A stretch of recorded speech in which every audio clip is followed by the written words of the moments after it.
Uh, Thank you for joining us this evening. We have a real special time. With our presenter today is Lauryn Wild, and she is the secondary ELA and History Social Science coordinator at San Bernardino County Superintendent of Schools. And she is going to walk us through what you're seeing on the screen is the San Bernardino County Superintendent of Schools Ethnic Studies Overview is what she's going to be talking about today. And she has a great deal of experience in working with teachers and with students in her career. And I just kind of wanted to give you a little bit of an overview about her. She's been at county schools, San Bernardino County Schools, for since August of 22. So she's had a little bit of time to get settled in, but as with everything going on in education, it is really an awful lot to have to learn about and figure out how to manage. Lots of schools, lots of teachers, lots of topics that are being established with the government, the California government, and the laws that come out with that. And one of those is the ethnic studies objective. In addition to doing all kinds of work at San Bernardino County, she is also an adjunct professor of education at La Sierra University. I guess that's to take up her evenings. I don't know, but I would think it's going to be a pretty tired evening. She has been in the field quite a long time.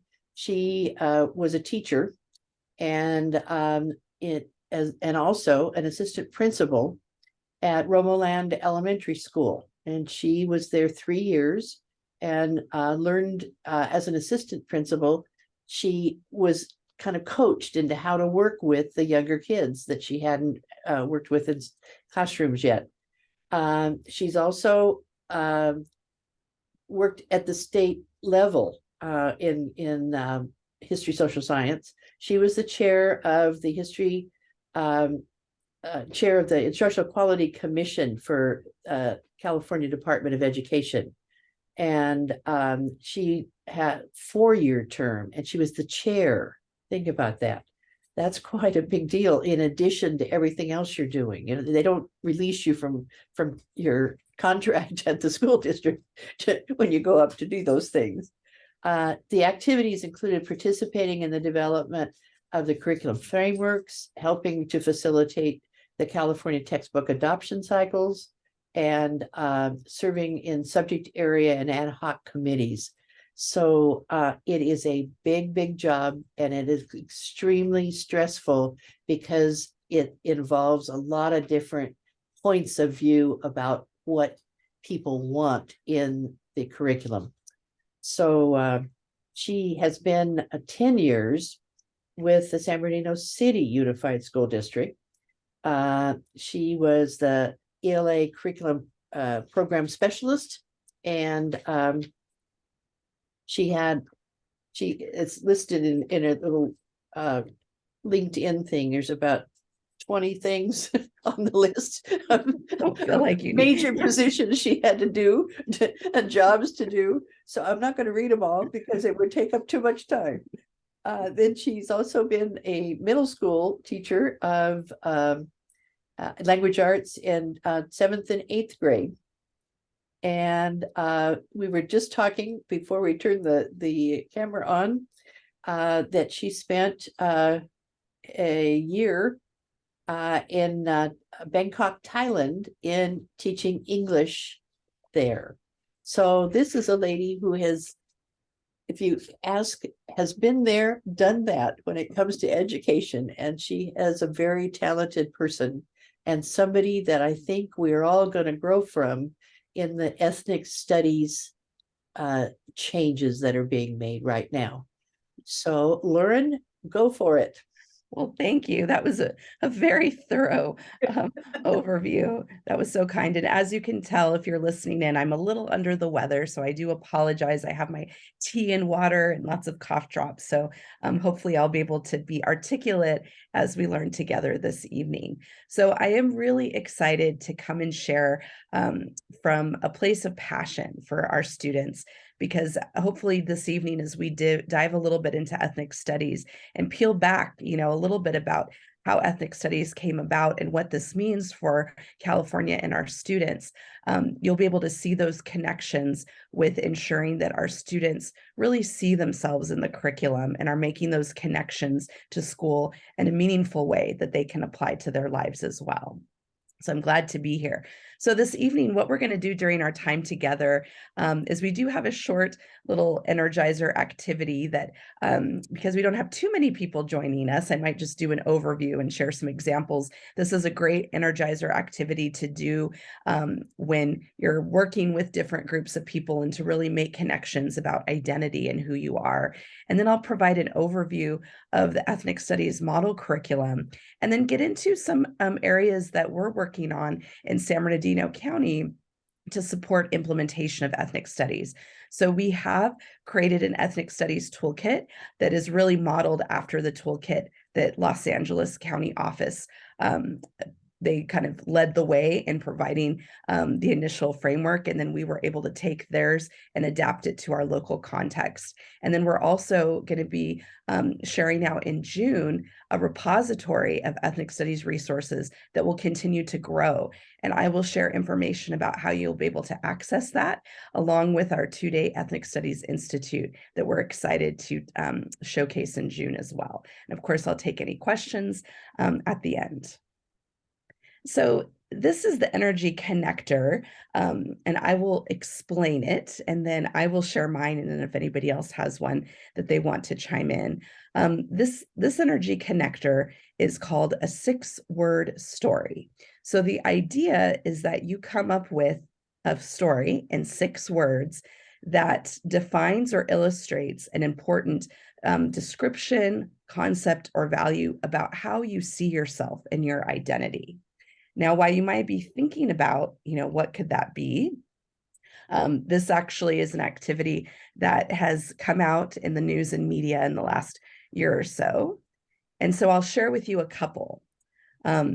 So carried few possessions and many dreams. So that would be an example of a 6-word story.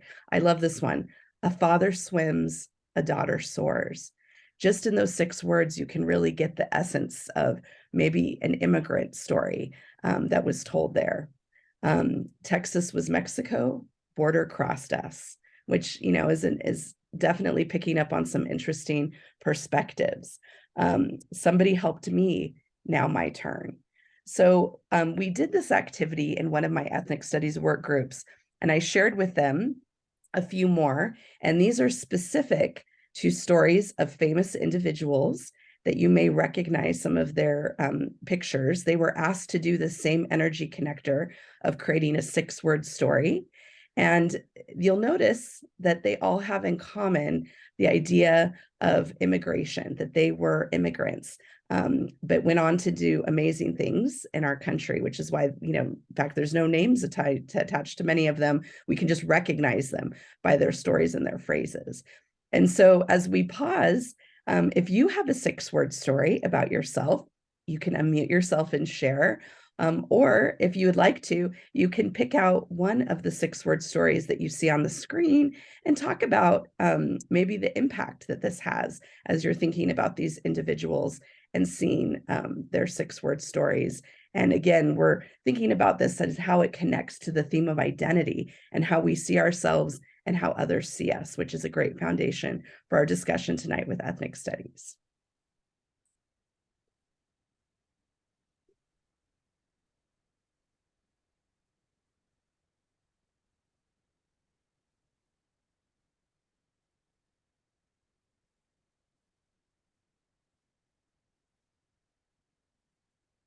So as we're thinking, I think one of the ones that really stood out to me was even after internment, still love America. I think that's a very powerful 6-word story. And of course, we can recognize George Takei and some of the contributions that he gave to us in the area of film and television. Also, Mayor Garcetti, just your average Mexican-American, Jewish, Italian mayor, which is, interesting story, because as we know, we could dig in a little bit more to identity. What is that average? What does I know it's a tongue-in-cheek to say average, but what does that mean? So I personally love 6-word stories. I've done this with students because it's a really nice, very brief writing activity where you have to really think about word choice, but again, connecting it to someone's identity and just having that real brevity of being able to define and describe yourself in 6 words. And you can see here again, the stories are mainly told of those that are immigrants, but you can tie this into a lot of different ethnic studies themes, which one of them is identity, which we'll dig into a little bit in the model curriculum. So before I move on from our energy connector, is there anybody that wanted to comment on any of the 6-word stories or share one that you might have been crafting yourself? And I know we have a small group tonight. I shared in the chat. I had done this one time. Failed high school, became a teacher. Love that. And how powerful for your students to be able to kind of share that story and connect with you as not just a teacher, but as a learner, which is very powerful. I love that. We came, we saw, we stayed. These are incredible. Thank you. This is such a gift right here. Oh, and I will repost in the chat. Thank you for reminding me. I'm posting all of the links, including the link to this presentation, so that you can have that slide, so that if you wanted to replicate that activity, you have that. Okay. So, I realized that I did not post it. Sorry to everyone. So let me repost it in the chat. There you go. All right. So as we spend some time this evening, and again, if you just are coming on, I apologize for my raspy voice. I'm fighting a little bit of bronchitis, but I have my tea, water, and cough drops. So I appreciate your kindness this evening as we dig into unpacking ethnic studies and the model curriculum, and then talking about some of the resources that we can have available through our county office to support educators. I did want to provide an overview of ethnic studies in California to help people understand what we mean when we say graduation requirement. You can see that this ethnic studies journey really started back in 2016 when it was signed into law, and that was AB 2016, Chapter 327. Then it moved to the State Board of Education, and then the California Department of Education, through the Instructional Quality Commission, started the process of creating a model curriculum. And you can see that that model curriculum journey did take a little bit of time. There were different drafts that were put forward. There was a lot of robust discussion about what should be included, what should not be included. But you can see that the final draft was approved in March 18, 2021, and that's what we're going to be digging into. After that curriculum was established, a little bit after that, October 8, that's when AB 101 was signed into law, which required ethnic studies as a graduation requirement. Now, this is where some people get a little confused at the dates. Ethnic studies does have to be implemented by the 2025-2026 school year, which is really just around the corner if you're doing the math. But it has to count for the seniors of 2029-2030. The reason why there's that 4-year gap is because some schools might decide to put ethnic studies in as a freshman course. And so as a result, we want to make sure that there's 4 years where ethnic studies classes have been put into the system, so that that graduation requirement will be definitely counted for those graduating seniors by 29 and 30, even if they were freshmen and they took it as a freshman. So that's an important distinction, because a lot of people think, oh, it's a while off. We don't have to worry about it until 2930. But actually, that's when the students have to have graduated with that requirement. So hopefully that clarifies those dates. So what we're going to do is, you might be thinking, well, what is ethnic studies? We're going to watch a short little video, and I hope that everything works accordingly. It's pretty short, and so I also believe we have the captioning on it. So if there's a little bit of lag, hopefully you'll be able to still get the essence of the video. But as we watch it, I just want you to reflect, what are some takeaways that you see as foundations of ethnic studies as you see it in action in the classroom? As our country continues to live in a period of change and a call for equity, there has been a lot of talk about how our children should be taught about United States history. As some states take measures to limit what is taught about our country's racial history, California is heading in a different direction. Last fall, California Governor Gavin Newsom signed a bill making ethnic studies a requirement for high school graduation.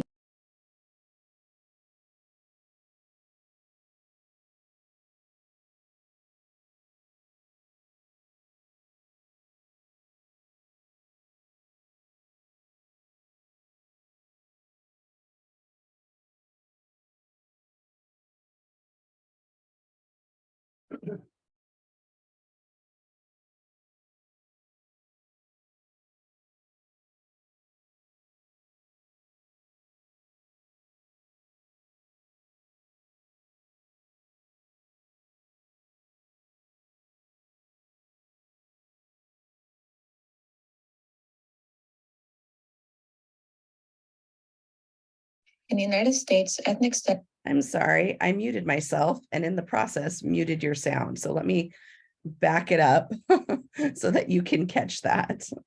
Okay, I think it was right there. California is heading in a different direction. Last fall, California Governor Gavin Newsom signed a bill making ethnic studies a requirement for high school graduation. But what is ethnic studies, and what does this new law mean for California students? To start off, ethnic studies is a study of history, highlighting the diversity of races, ethnicities, cultures, and struggles of ethnic groups. Ethnic studies is already being taught in some schools as a part of an alternative class or elective. Jasmine Dergala, a freshman at John Henry High School, is taking ethnic studies this year. So in ethnic studies, we basically learn about all the different cultures and what they are and just the history behind them. I think it'd be a good class to take for 1 year out of the 4 years you're in high school, because it helps you learn and get more experiences for the future. In the United States, ethnic studies is not required to be part of the K-12 school curriculum, which means that it is not commonly taught until college. California is now going to mandate ethnic studies as a requirement for high school graduation through the passage of Assembly Bill 101 that was signed into law on October 8th, 2021. High school students will be required to take a semester of ethnic studies in order to graduate. This law will begin to be implemented in 2025. Kathleen Osta, the managing director of the National Equity Project, a nonprofit focused on education equity, believes the new law will lead to more inclusivity in schools. We've had young people say, we go to school and we only hear about the contributions and leadership of white men most often. And when we hear about the contributions and experiences of of women, of people of color, of indigenous people, it's often even still through a Eurocentric lens. We don't know whether this new requirement will change how people treat and view each other, but the goal is to make students better informed and more understanding of cultural differences. Okay, so again, just as a snippet, but we'll pause here, and you can answer, one or both of these questions. Where might you be in your ethnic studies journey? So I would be very curious to find out, do we have teachers here who are going to be, tasked with teaching ethnic studies? Are you just interested in it? Is it something that you've heard about? And then the other thing is, we're talking a lot about the graduation requirement, which is the catalyst for this, but we're also wanting to ensure that we're talking about ethnic studies beyond the graduation requirement. So how might this look in elementary school or in middle school? And we want to talk about the inclusivity of how ethnic studies might be woven through in some of these other grade levels. So I'll pause to see if anybody would like to share out anything that struck them from the video, or as you're thinking about your ethnic studies vision or journey, what resonated with you.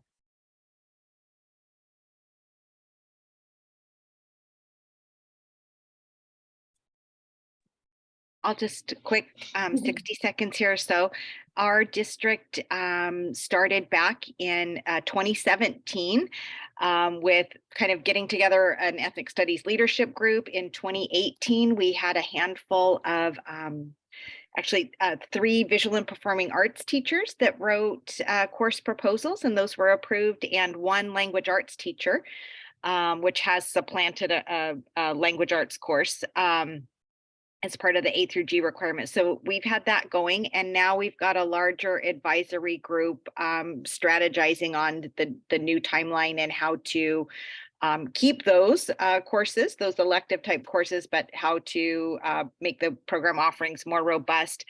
And thankfully, due to educator interest, really, we had a fall summit in the district 4 years that we just so 4 years ago last fall, and opened it up K-12 and had people just showing up on a Saturday wanting to learn about it. And then we've had consultants from UCLA. I'm in Norwalk, La Mirada, USD here in LA County. And we've had facilitators from UCLA Center X that have helped facilitate and lead voluntary after school ethnic studies workshops. So we've got nothing super systematic going for the lower grades, but definitely thank you for that talking point about, like, it's not just about the high school graduation requirement. That's great. It sounds like you guys have wonderful things going on, and that you really, your district saw that value even before the law came into effect, and you were really putting those pieces in place. That's great.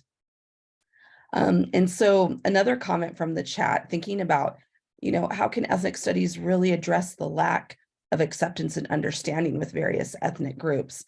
And again, what was said in the video, we tend to look at things, especially through a historical lens of Anglos versus different groups. And so not really thinking about that intercultural collaboration or intersectionality, which I'm so glad that you brought that up, because that's going to lead into digging into how the model curriculum is put together and what are those cornerstones that we should think about when we're implementing. So as was addressed in the video, why do we bother to teach ethnic studies? And again, emphasizing, like Lynn brought up, that TK or K-12 environment. This is not just about the graduation requirement. I won't read the slide to you, but if you look at the slide, there's a lot of different reasons why ethnic studies might be meaningful. And just kind of think of one that resonates with you. And as you're doing that, I'm going to actually point out one that addresses Peg's question. By affirming the identities and contributions of marginalized groups in our society, ethnic studies will help students see themselves as part of the narrative of the United States and not outside of that narrative, which is so valued and important. And so, the beauty of ethnic studies is really being able to think about who are the students that we teach, what are their stories, and how can we include that local context into this course. And it's really meant to be demographically and geographically representative of where ethnic studies is being taught. So that means that it could look very different from Northern California to Central to Southern California. And so we'll talk a little bit about how the curriculum makes those allowances for those lenses to be wider cast so that teachers can really do the work of creating a meaningful learning experience that really addresses students who they're directly teaching. Before I move on, is there anybody that wanted to share out one of these reasons to teach ethnic studies that resonated with you? Yeah, in the chat, student agency, huge, really letting students and student voice be at the forefront, which is very valuable. And I get so excited when I talk about ethnic studies because it really goes back to the core values that many of us had as educators when we started the profession, of really connecting to meaningful learning that was going to really impact students in their lives. And so that's what makes me very excited. Now, just to give you a little bit of overview of the structure, the model curriculum, which we are going to have a chance to dig into in just a minute, does focus on what we call the 4 core groups, although those groups are not limited to those. So we have African American, Chicana, Chicano, Chicanx, Latina, and sometimes we just kind of call them Chicanx, Latinx, Native American, Asian American, and Pacific Islander studies. In these 4 core, the model curriculum really emphasizes focus on the experience to learn about history, cultures, struggles, and contributions of these groups within the American society, specifically really focusing on that marginalization stories, the untold stories that might not have been represented previously. Now, outside of the core 4, the model curriculum also has lessons. And the idea is that, again, thinking of your local context, there might be other groups that should be included in an ethnic studies course, like Sikh, Jewish Middle Eastern American, Jewish American, Armenian, Arab, LGBTQ. This is not an exhaustive list. The idea is that through your local discussion, you would be able, like as was brought up, to have a model where you would have stakeholder groups looking at demographics and saying, who are the students we serve? What are the stories that we need to tell?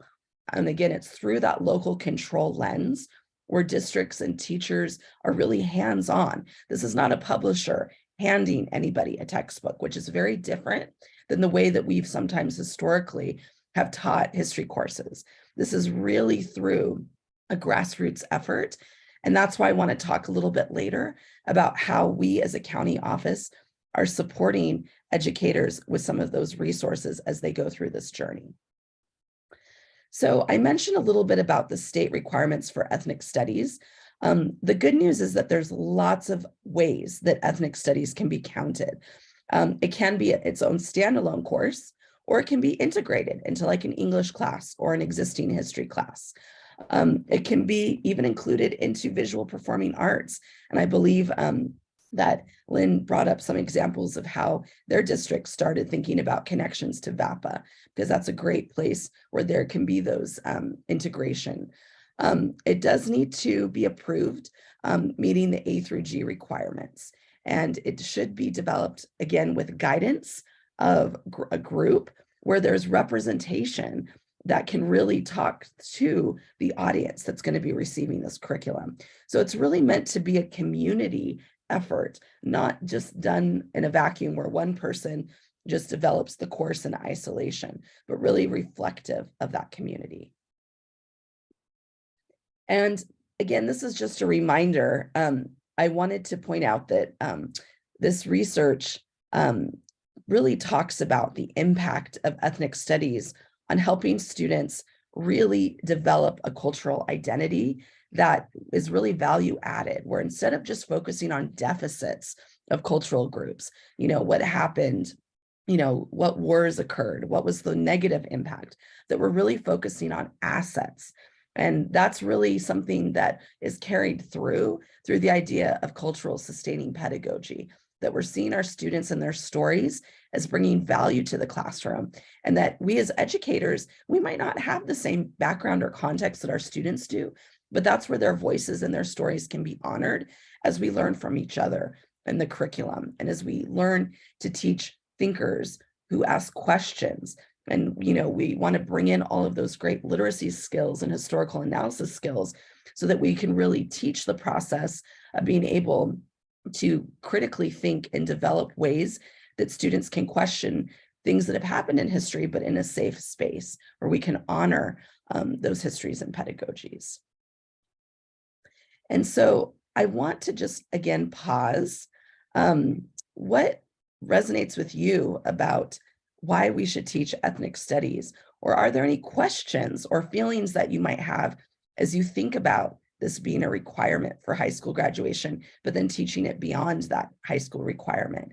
So I've given a lot of information. I just wanted to pause and see if there was anything that was coming up for you or anything that you wanted to point out or add to the conversation.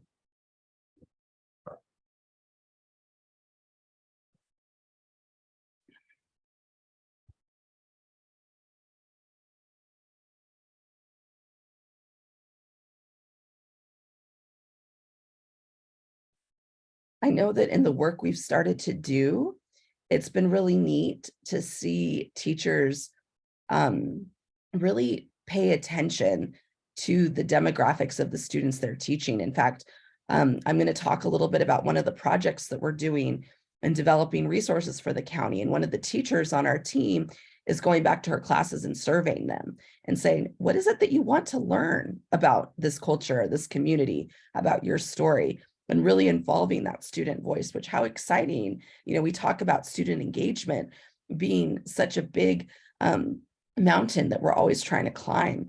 But if we ask students, hey, what's interesting for you? What do you want to learn about? How can we connect that? Then it's really valuable to be able to have that. And so I love, we had a comment in the chat, relevance. I totally agree with you, Lynn, making sure that we're really working actively to have that student voice, which is so key. Again, this work is not done in isolation. But if you're thinking, well, where do I start? The state gave us a really great framework, and I put in the chat, I will link it one more time in case you came late and didn't get all of the links, in case you would like to have the links. This is just taken from, this would be the second link after the presentation, to the model curriculum. This is just an overview of those 6 chapters. So there is an introduction to what the model curriculum is. This includes some information. We're going to talk a little bit about what are some of the guiding outcomes for ethnic studies, what are some of the core values, how districts can use this to guide their courses that they may create. Then they give some instructional guidance for K-12, again, emphasizing this does not just live in high school. And the beauty of this is that there's a lot of great sample lessons, topics, course outlines, and then resources if you want to go and develop your own ethnic studies lessons. And then they also give some of those samples of UC approved course outlines. So you can have some wonderful models as you start to take on this work. I did want to focus a little bit on some of the guiding values and principles of ethnic studies, so that we understand the cornerstone of where this curriculum came from. And again, I'm not going to just read through this exhaustive list, but I'm just going to highlight a couple of things that you can see as some of those values. Some of them that we've already talked about. Focusing, I love this one, cultivating empathy. That's a really big narrative in the story of ethnic studies, is understanding groups that are different than ourselves, understanding what they experienced, and developing empathy for some of those experiences that we may not have shared, or that might not have been a part of our identity and the stories that we were told. Celebrating and honoring Native peoples and the land, and again, communities, Black, Indigenous, people of color, and providing a space to share, again, stories of success, not just those stories that are often told, which are the negative ones. Thinking about looking at, the relationship of who gets to tell the story of history. Usually it's the people that won. And so when the story is only told from that point of view, then what were the other parts of the story that were left out? And what might that how might those stories unfold in relation to things like white supremacy, racism, or other forms of power and oppression? And again, connecting, what do we need to know about the past to inform what we understand in our present to shape the future? And that's really the goal of ethnic studies, so that our students not only see their ancestors or themselves in the curriculum and their stories, but that it's that call to action, that we're really involving students to be civically minded in their communities. So you'll see a lot of connections with ethnic studies and civics, because there's a lot of threads that are interwoven. Before I move on, are there any other values that are the guiding principles that stood out to you, maybe took you by surprise?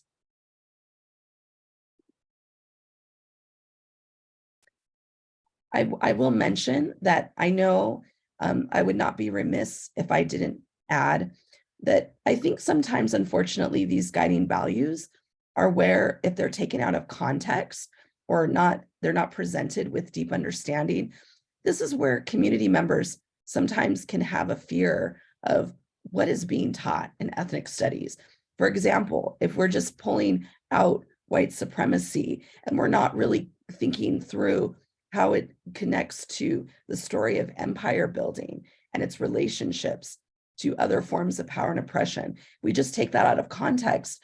This is where sometimes we really have to help our boards and our community groups understand the context of these principles in their rightful context. That ethnic studies is not just about picking and choosing things we might have grievances with, but really thinking about how we're telling that story thoughtfully, and we're really building it into that narrative. And this is where the power of community groups and stakeholder groups and giving that input is very valuable in that process.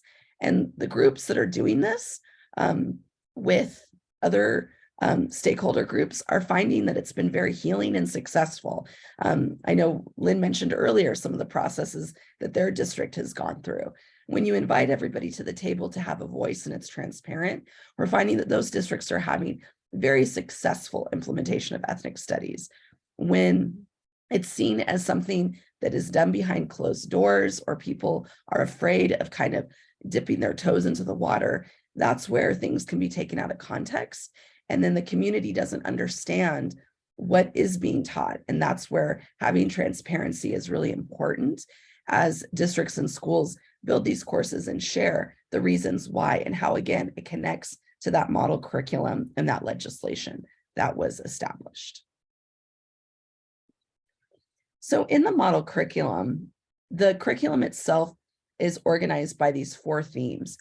The recommendation is that when individuals in a group are creating a course, whether that's a year-long course, a semester course, or even an individual lessons, the themes of identity, history and movement, systems of power, and social movements and equity can all be really great themes and ingredients of a course. So the activity that we did at the beginning, a 6-word story, you can see how that really connects to the theme of identity. You know, that's a really good intro point. Who are we? What are the groups we're talking about? Where did they exist? What were their stories? And then you can really build into who were the histories? Where did those groups move? How did they congregate? Were they moved by choice, or were they moved because they did not have as much choice? And then that's where you can start to build into the systems of power. And then finally moving into that social movement and equity, which again is really connecting with those civics themes. So you can see where these themes really create a nice flow for building an ethnic studies course or lesson. Now, I won't go into all of these links, but you can, it's linked, each of one of these, that gives a little bit more description from the model curriculum. And I'll also show you one of the resources in just a bit that we're developing and how we've included these themes to organize some of our course or lesson resources in a repository. So with the guiding principles, another great cornerstone are the 8 ethnic studies outcomes. For time, I was going to have us do an activity where we kind of got into some groups and took an outcome and dug it into a little bit deeper. I did have a link in that I put in the chat to just a 2-page handout that's really easy, that just has the ethnic studies outcomes on them. They're kind of taken from the model curriculum, so you don't have them in the narrative, that really dives into each of these 8. Again, these are great resources and places to start, especially for educators that are wondering, okay, I'm part of the stakeholder group. How do I start developing these lessons? So if we think about, again, those guiding values, if we think about those 4 themes, then we think about these 8 outcomes, we can really start to have some guideposts for how we might develop some lesson objectives and course objectives for those outlines.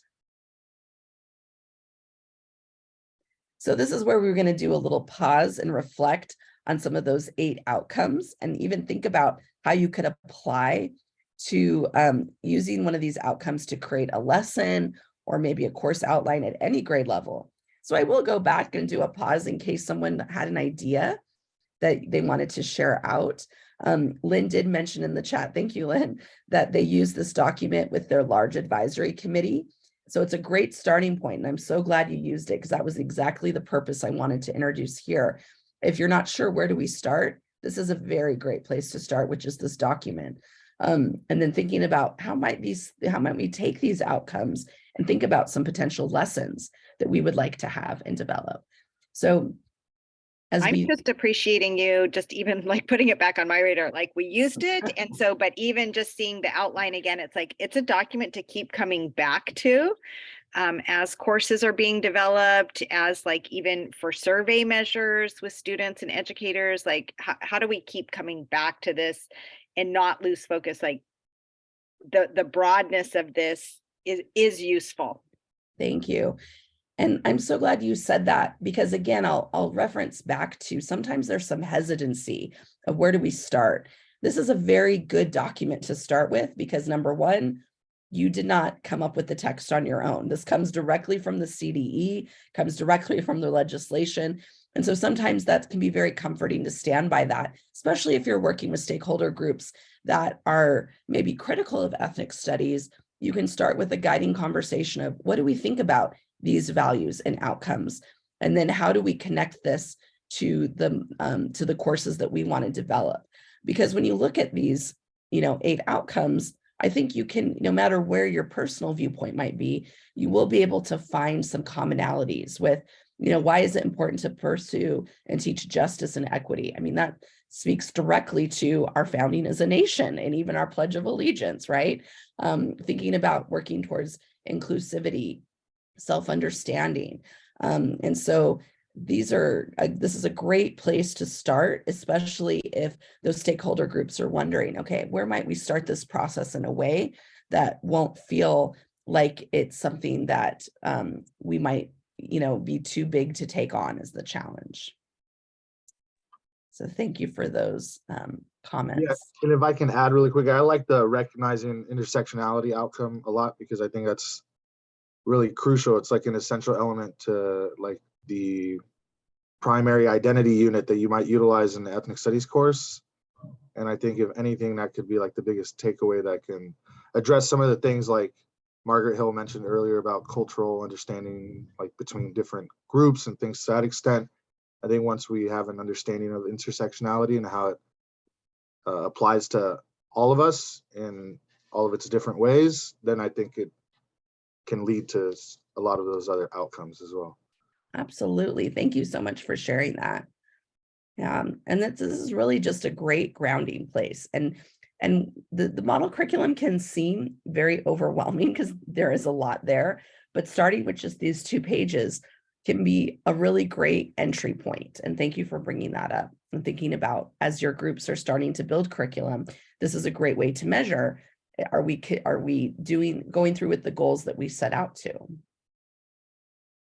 So thank you for that. And before we moved on, any other comments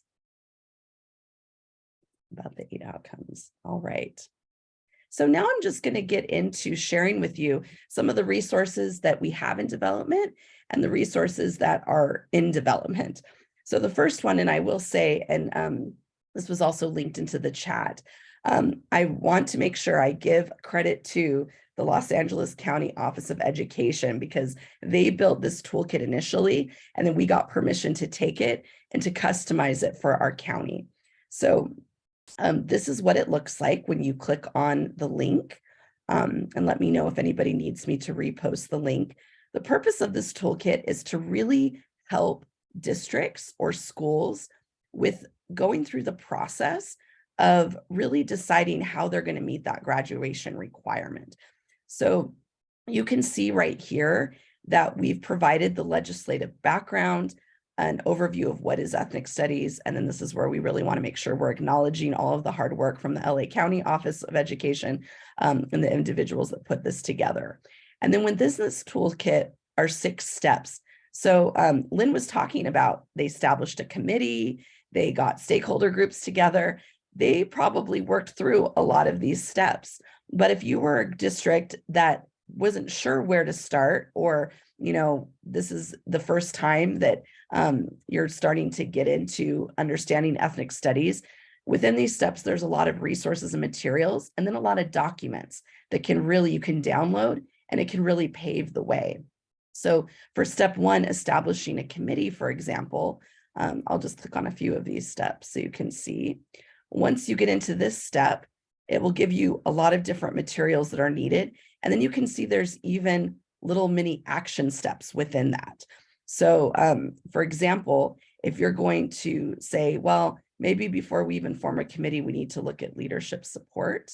And I'm realizing too that, oops, let me go up here. I realized I'm looking at it in the wrong view. So then this is where you can see that there's different tools.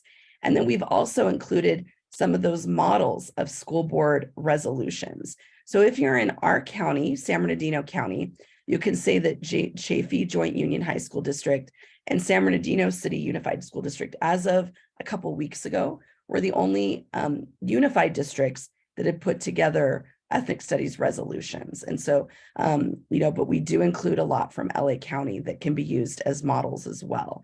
So with this toolkit, again, when we go back to the home, there's just a lot of different resources to help you investigate different courses. We give different course outlines, thinking about tools to help you consider different curriculum options, thinking about how to make decisions, and then preparing for implementation. So this is a great resource if you're part of that stakeholder committee, or if you want to revisit and you have a committee.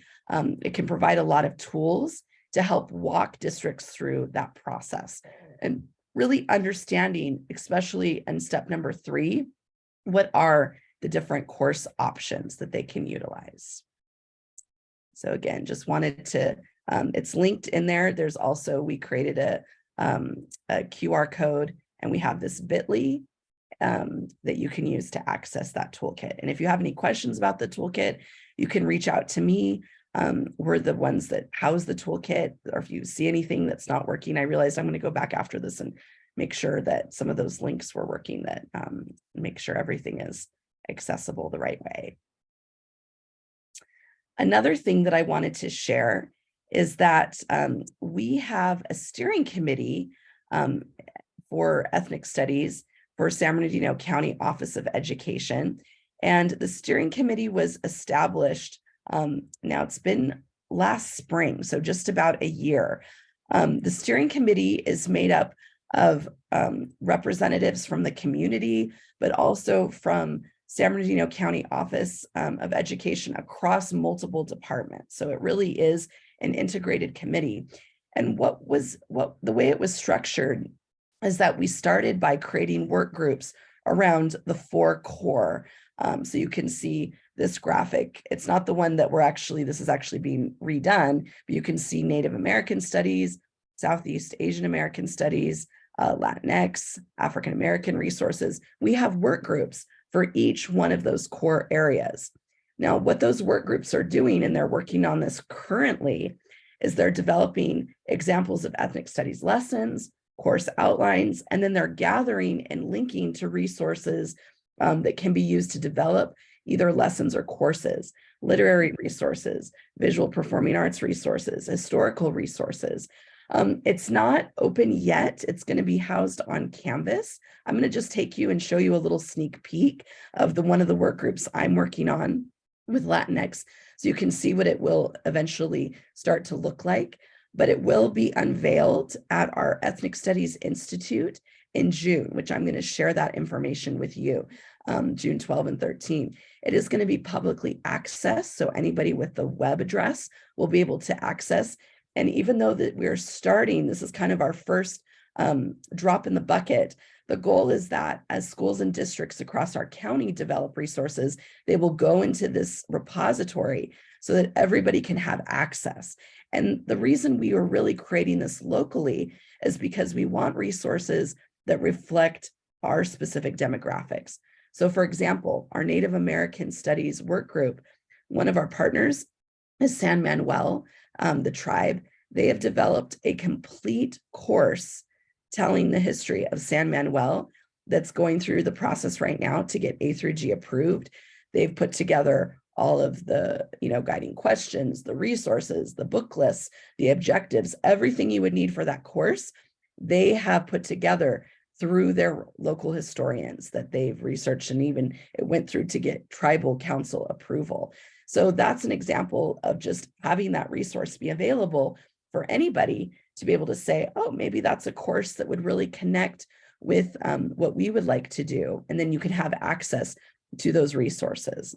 So I'm going to go ahead right now. Now this, you don't have a link to, because this is kind of insider view. So this is, I'm part of the Chicanx and Latinx Studies work group. So eventually, and we don't even have the landing page completely done yet, but you would have a landing page where you could choose one of the core 4. We're also developing resources for general ethnic studies courses. So if you're doing a survey course, tools, just in general that might be helpful. And then we're also creating spaces for some of the groups that might be outside of the core 4, like LGBTQ, for example, or Jewish American studies, that we can also start developing some resources for. So again, we're really building this for the future, knowing that we're launching it in June. But our goal at the county office is that we would have teachers continuously part of this process year after year, being able to contribute and grow our materials.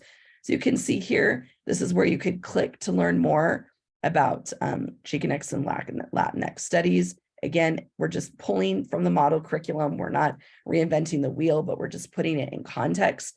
So if a teacher was tasked with developing this course, they could get that really easy access and background. If I click on lessons, then you can see that we've identified lessons by those 4 themes. So for example, if I click on the theme of identity, I can find out what is that theme of identity in connection to ethnic studies. What are some of those guiding questions? This is also a great resource if you're developing courses or lessons, because this can be used as a landing base. Again, this is coming from the model curriculum. We're not taking any liberties with the language.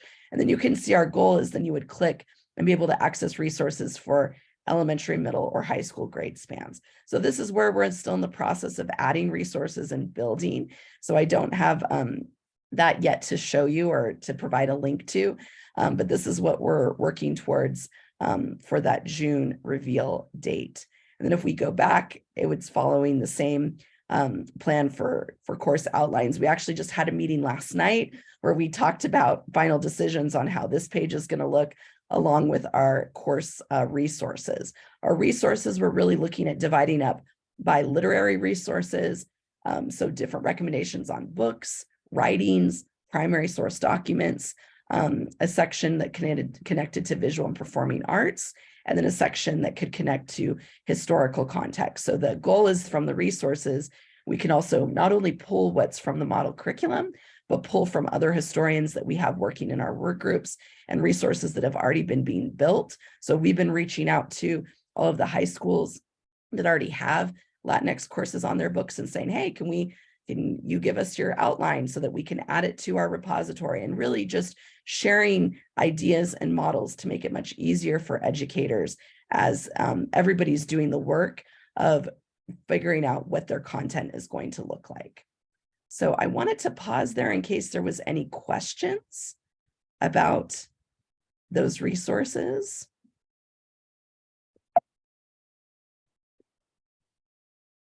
So I'm really excited that we've been doing this work. You should be excited. It looks like phenomenal work, and just hats off to just this era of just sharing and crowdsourcing and how to help one another in this work. Thank you for mentioning that, because again, this is a different lift. This is not, we're going to a textbook adoption and buying the same textbook. This is really, the point is to think about who are our students, what's going to work for our local context, but also to share those resources, because that's a lot of work. And especially with educators that might not have been doing curriculum development work, that's sometimes an additional task to ask people to take on. And so we really wanted to try to create that space. And I should mention, if anybody is interested in being connected to any of those 4 work groups, please, I'm going to share my email, reach out to me. I'd be happy. Those work groups are open. We want people to be able to join. We want educators, our workforce, to grow. There is a little bit of funding that we have where we're paying teachers to develop some lessons. So if that's something that might be interesting to you, connect with me and we can see how we might be able to connect with you. Or if there's something you just want to share and share the wealth, we'd also welcome that as well.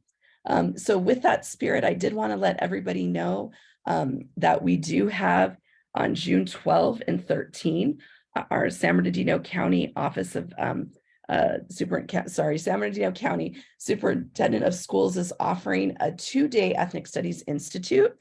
Day 1, we are very excited about both days. It's a very different experience. Day 1, we'll meet at San Bernardino Valley College, but we'll actually be after breakfast, getting onto buses and doing an immersive tour in the Inland Empire to learn about the history of some of these groups through the lens of our local history.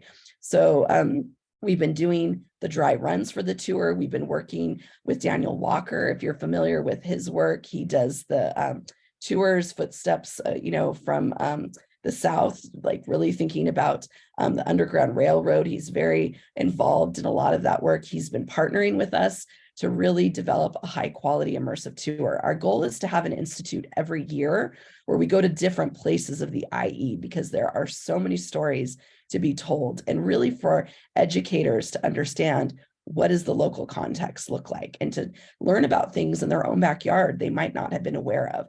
So that's going to launch us on day 1.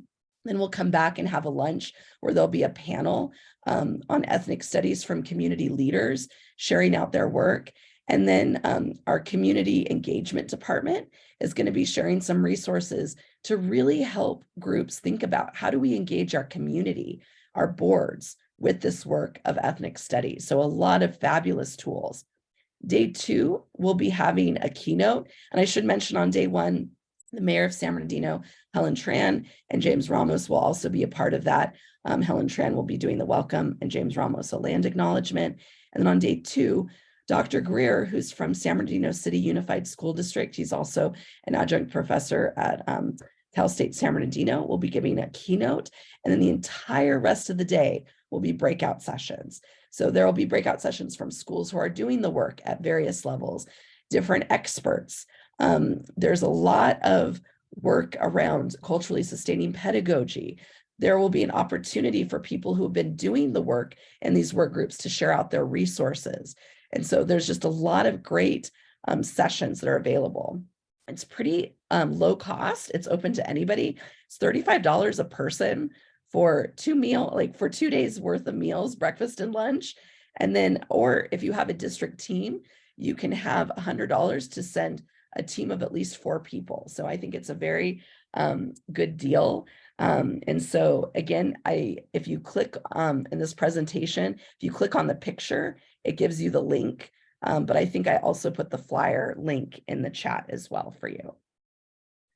Any questions about this opportunity? I just did really want to highlight it because I think it's a fabulous resource if you're looking to get involved in this conversation at a deeper level. And then I just wanted to leave you with some general resources.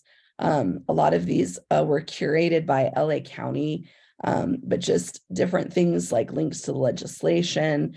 And then there was also some resources for the history of ethnic studies from UC Berkeley and NPR. Again, this is really designed for groups that might be starting to get a stakeholder group together. These are just great little resources and links. We're going to be hopefully launching our SBCSS repository link soon as it is finalized in June. So, but there's a lot of other county offices that are doing great work in ethnic studies that we also wanted to make sure that we're advertising, because we are working together.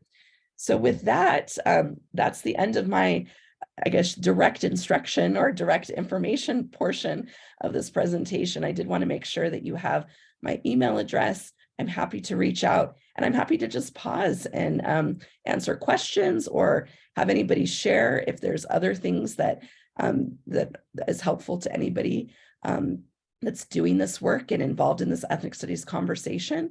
We just wanted to open this time up and be able to address any of your questions or needs at this time. Lauren, can you just, because I was those minutes late, can you just tell again your role? Yeah. Absolutely. Peg gave me a very undeserved long intro, but just to I kind of, regret missing it. oh, Sorry. no, you did- Darn. but just to give you a little bit of my background, and again, thank you for bearing with me with my bronchitis.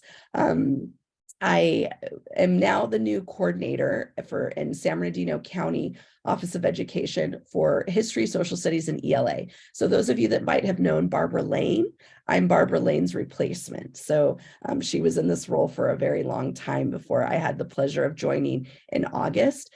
Prior to that, I've been a principal, assistant principal, did most of my work with San Bernardino City Unified.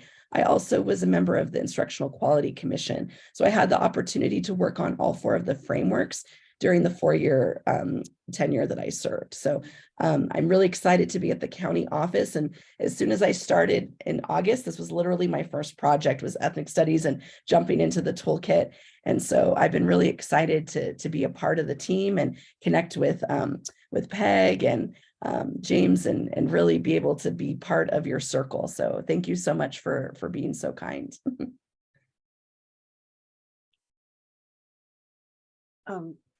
I am just delighted with the what's available already. It's amazing to me what you're doing. And I am concerned about the issue of the parents and whether or not it's not going to be an easy slide, into the system shifts. And what do some of the people in the audience, what do you think are options for schools to work to bring I'm going to call it the old guard, but it's not just that, it's they've not ever thought of it in the way that would make the outcomes for a school district or even a community, if we were more working together to solve problems, the whole ends up winning, not just the individual groups. And somehow or another, most people make it into little compartments. So what do you think would be the best way, since you've started, Lynn, you've talked a little bit about, things you've already been involved with. What seems to be a pathway that you're seeing that might help there? No, you're bringing up such an important element, Margaret, and I feel like probably we might be able to lean into, in California, like some of the parent education campaigns that have taken place around the California Healthy Youth Act. So like trying to be very transparent about the curriculum and hosting parent information nights. I'm making that parallel because so much of that curriculum educators had fear around, and fear of parent repercussion. And sure enough, when we held those events, we had, maybe like a handful of parents that came, and our very skilled directors and assistant soups and things like that were able to address any concerns. And so I feel like there's lessons learned there. I will speak to the fact that I think getting ahead of it is crucial because, for example, we had a course proposal that went through our school board approval. And then afterwards, someone decided to put a little scrutiny on Howard Zinn text that was named as part of the course outline as a, possible text, certainly not the core driving text. And oh boy, so then we had people sounding off about that at the school board, et cetera. So I do think trying to get ahead of that is one of the lessons that we've learned. we, and please someone stop me if I start to get long-winded. We have not had strong success getting parents onto our advisory board. So we started with 2 or 3.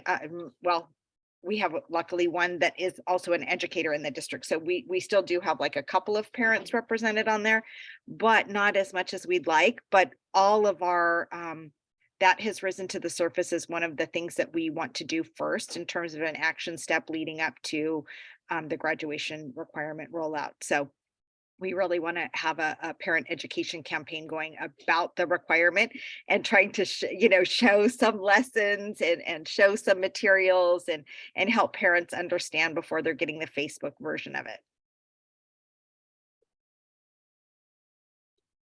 Could I comment? Yeah, go ahead, Jim. That's Turn for, off your mic, baby. okay. Yeah, I would like to add that just about anything that in the school curriculum is different from what parents learn will be to some extent problematic. And so there are lots of great resources about teaching controversial issues that are right down this line. Dr. Judy Pace, who's been down, Lauryn had her invited to do some stuff, and Peg's had her, and is one of the great people who's got quite an interesting outline about controversial issues. So I think personally, thinking about a lot of this material with that in the back of your mind, anything that's different is going to be raising questions. Parents, community members are going to be saying, wait a minute, where did this come from? I didn't ever learn that. That's not what I learned. And so that, I think, focuses the importance. You mentioned, Lynn, transparency, being ahead of the game, getting as much word out in different forms and formats as possible, and thinking through all the different features that Dr. Judy Pace mentioned in her controversial lesson stuff. Okay, that was my comment. I will turn off my mic now. And just to build on that, I did want to go back and highlight a couple of tools that would be helpful. I think in the Ethnic Studies Toolkit, there's a lot of resources in there specifically designed to support with school boards processes. So a lot of districts have done board study sessions on ethnic studies to really help their board members understand what it is and what it isn't, which I think is super key. Because again, if you can really work with your board members from the get-go, that can just set you up for a very successful trajectory. And then James must have been reading my mind, because in our general ethnic studies resources, we are going to include Dr. Pace's framework for teaching controversies and give some really boots on the ground tools to support schools that are engaging in these conversations. Listening sessions are very key. So again, the more transparency, the more sessions you can do, or you can just invite parents to, talk about, hey, this is the model curriculum. Let's talk about what it is and what it isn't. The same thing we kind of had to do for Common Core and, some of those other things that at first were very controversial. And then when we can sit with it, people understand a little bit more in context what it is and what it isn't. But unfortunately, right now, there are a lot of confusion between critical race theory and culturally relevant teaching, because they share the same acronym, CRT. So the other thing we emphasize is staying away from some of the acronyms, because that's where parents and community members, they don't speak our education language the same way educators do. And so really trying to be very transparent and provide lots of information and communication.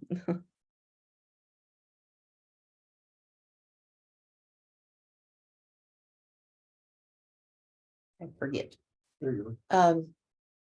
I think another issue in getting the parents, especially in more affluent areas, is the value economically to having a the students learning about the needs and wants of people of different ethnic groups, and to connect it to the economics class and that sort of thing. Because there's even been a professor, actually was a newsman, who was a graduate of Redlands University, wrote a book about the small towns across the United States that were, some of them were flourishing and some were just completely collapsing. And he wrote about what would cause this. And he and his wife traveled all over the country trying to figure out what are the differences. And the biggest one was that was right during a lot of explosive ideas on migration into the United States, and the feeling that they're taking our resources. They're not people that would contribute to us as a country. They would be damaging us. And then the port doorbell rang, so Jim got up.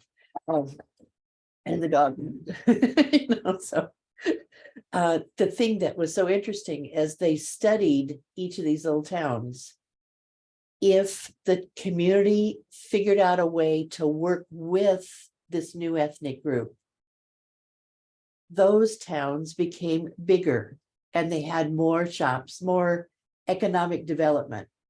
The ones that tried to push them away, they fizzled out. And I don't know whether in our thinking, especially as you listen to what's going on nationally with the different groups, over power and that type of thing. If we could figure out a way to stick a little bit of that into the models that we're using, it might be of real value to the school board people and to the parents, and give them a reason why this is really important to do. That's just my thought. I have no idea, other than that one book that I read that I was so impressed by. No, and you brought up a great point, and I had alluded to it a little bit earlier, which is connecting ethnic studies to positive initiatives and conversations already happening in the district. I think Lynn highlighted this as well. There's a lot of positive momentum for a lot of interests with ethnic studies, but there is with civics, and there is with, a lot of initiatives that schools and districts are doing. And so connecting ethnic studies to some of those other initiatives to really show how this can continue to grow that work is another way to kind of avoid some of that conflict, to really show, hey, this is just a way to support the values that we already have in our districts, and then opportunities to elaborate where there might need to be more clarification.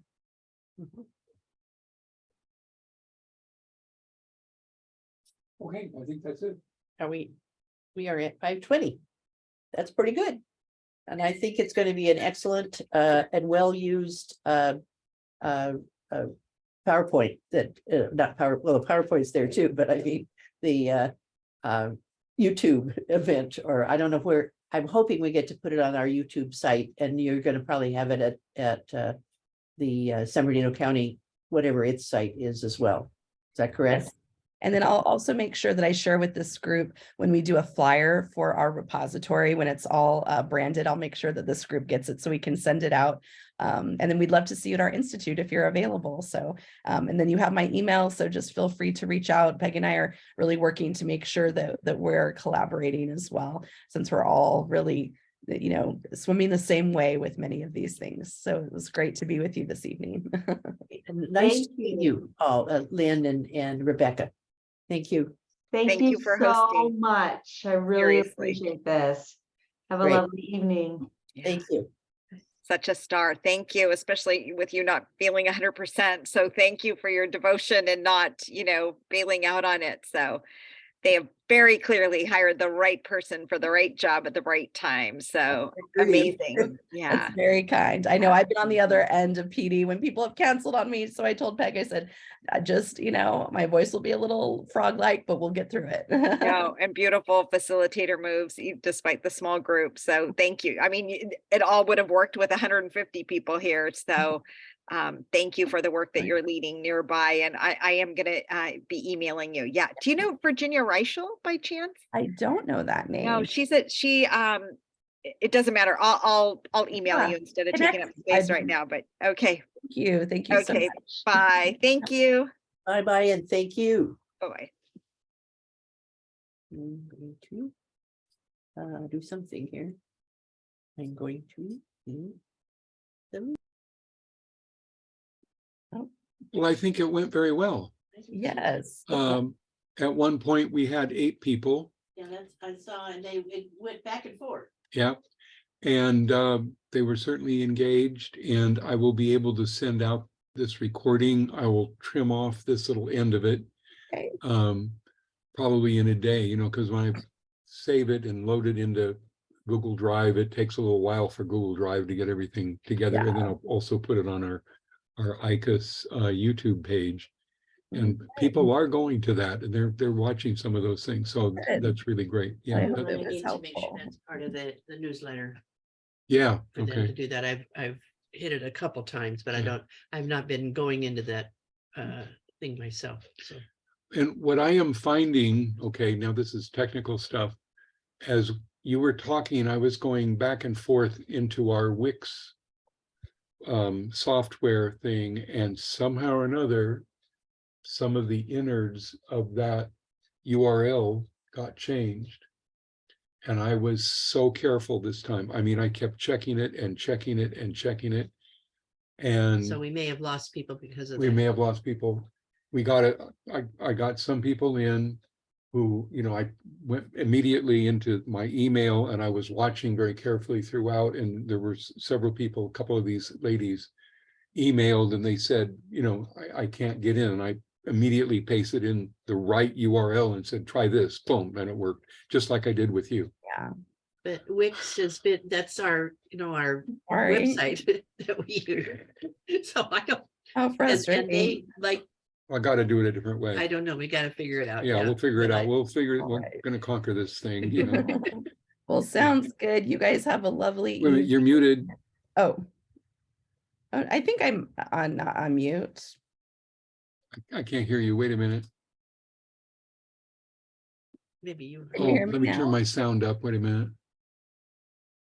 Yeah, Yeah. 'cause maybe the sound was going through Peg's computer before she logged Yeah. in. Yeah. Well, Yeah. I was You just have gonna to- say, thank you guys so much for all your work on this and for hanging with me tonight. Oh, I just, Really I'm appreciate really you doing it. glad we did this because Yeah. I learned things that I didn't get before. Mhm. And partly it's kind of complicated. And Yes. so thinking about it from different points of view, and I normally, if I'm in a group, I don't like to ask questions because I don't want to take that time from the other people. But you had ways of answering that were very valuable. And I think it'll be less combative than it would be in some other places. If Yeah. we have some examples of, maybe Exactly. that Yeah. book writer. Well, and you saw it on the Quality Commission, and I sent you a note about, oh yeah, you worked with Ken and Tom a lot. Mhm. We used to talk to Ken a lot of the time about how he had to read all those thousands of Oh, public comments. comment. When Oh my we did God. the history framework, Yeah, we had thousands that we read through, but then we Yeah. just had one day, it was a meeting with 7 hours straight of public comment.